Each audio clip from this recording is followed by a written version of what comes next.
Wales has produced a rich crop of champions in recent years. Steve Robinson, Robbie Reagan and of course Joe Calzaghe have all brought world titles back to the Valleys.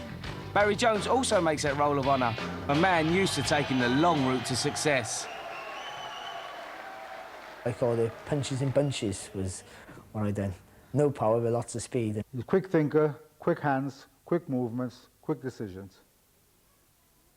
And he carry a plan through. That made him a very good fighter. Barry's first big chance came against the heavily favoured Peter Judson. But he's only a featherweight. He's fighting a strong junior lightweight. Got to stay on the outside. If he can't, Judson will get him in the later stages. I can remember Barry McGuigan saying I was meant to win the first 6 rounds. Peter go on to wear me down and stop me. It just didn't work out like that. I just trained so hard. I wanted this so much. The Intercontinental was a major achievement. Barry had gone up in weight from feather to super feather, and we were very apprehensive about that. He wasn't the favourite again, and it was a classic performance from him against Peter Judson. That's good work from Jones. That is good work. He's having to work really hard in the opening round just to keep on the move, to keep out of the way and try to flick these punches in. But there's a relentlessness about Judson. Good left hand that time on the counter from Jones, but he's finding it hard to find gaps in this defence. 1 or 2 getting through there. A nice quick right hand there from Jones. That was terrific work from him. Just finds a little gap as Judson's walking in. Judson has stepped it up in the last couple of rounds. He's throwing more leather, got through with a left hook there, but look at the response from the Welshman. This is going to go to the 3 judges, and it'll be fascinating to hear how they've scored it. That was a terrific contest, it really was. The winner and new Barry Jones has got it. champion, Barry Jones. Winning the Intercontinental, it was a big step for him. It was a big gap. That Judson fight gave him the confidence that he can box. I think that made the big difference. Barry calls London home these days, but makes regular trips back down the M4. So where are we going to now then? Going to Cardiff. Pick up Evie. It's a big constant stake in Cardiff. My home. Barry, I heard a little rumour you can't punch. Let's have a go to see what you got. Who said you can't punch? It's all a rumour. He punches. There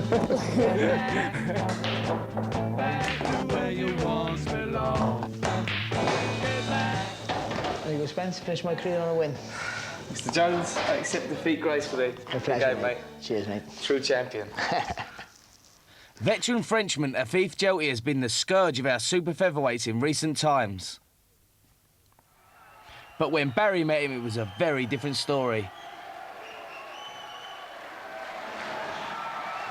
That win catapulted Barry into the limelight and landed him his dream world title challenge.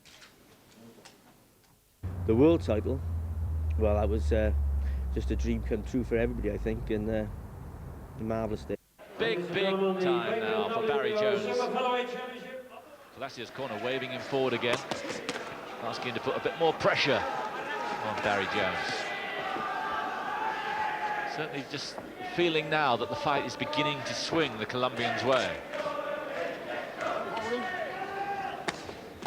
This is far better from Jones. He's picking his shots better, putting some snap into them now. He's not just cuffing with them. Far better.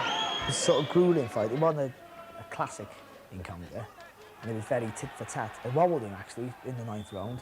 Hit him with a good right hand. Just remember him walking back, holding onto the rope, and I almost got too excited. But luckily, you know, with my good corner, just kept me to stay calm, stick to the game plan. It's going to be close.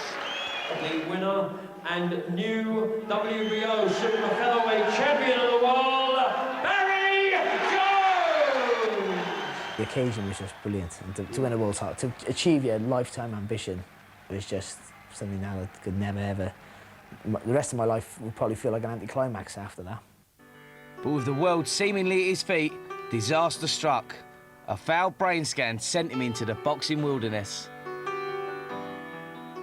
I just could not believe, me of all boxers, someone who's so et up on not getting hit. I'm not excited to watch, you know, I'm a runner. I don't get hit lots of punches, I don't hurt anyone, and for me to fail a brain scan, just didn't comprehend. Well, I think I was quoted at the time as saying it was like a death in the family. It was a very traumatic time for Barry and everyone else who was surrounding him. And obviously I still had a burning ambition to defend my title and be a success, of course. And then when that didn't happen, it was just terrible, absolutely terrible. The enforced layoff devastated Barry. But although he regained his licence after an 18-month battle, the former champion's reconciled now to life outside the ropes. For goodness sake, I got the hippie shakes. This is the bar. This is the bar. Is it yours? This is my home. Who are you running the place for? It's an ex-professional fighter called Wally Angus. Yeah. He's a good fighter, he boxed the British title in the 70s. And you just know, it's crazy how it's still a boxing connection again. That's going to be work outside of boxing. It's a bit of a boxing. Yeah, it's like a boxing theme bar. Got some good photos here of Joe Frazier as well. Yeah. Is yourself? Yeah. Bit more hair. Barry, all that talking, I'm dying of thirst. We have to pour us a pint, I think.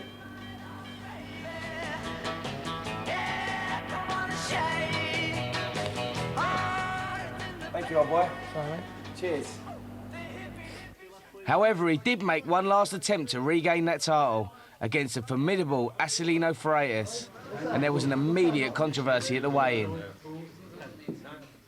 He never made the weight, and it was unbelievable. He was like a dead man walking, literally. It was like his third attempt to weigh in. He was just terrible. I thought I'd just blow him over the next day to win the fight. Fight night came, and it produced a real shock in the opening seconds. And Freitas got a very funny way of throwing the right. And we worked on it. I was throwing rights at Barry and catching them in the pads, and he was working at it. And the first punch, first right-hand Freitas throw, the counter was there.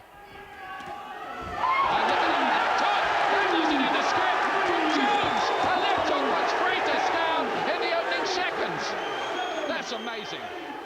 That was more like the timing and perfection more than power.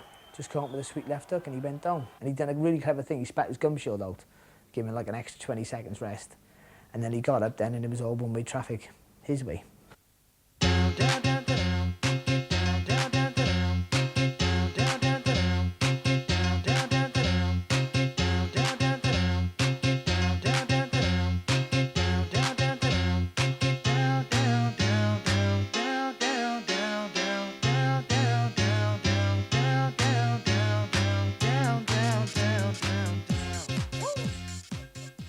I got no excuses about that fight. The guy was just generally much better than me.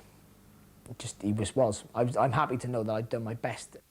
But Barry still feels he left boxing on a high and has no regrets. I'm young enough, I could still continue my career, I think.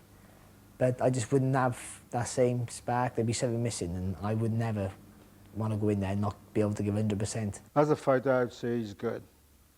But one word I'll sum up his career with is unlucky. I'd never want to be hold in great esteem, just someone to say, oh, yeah, he was a good fighter. That was enough for me. Nice guy too.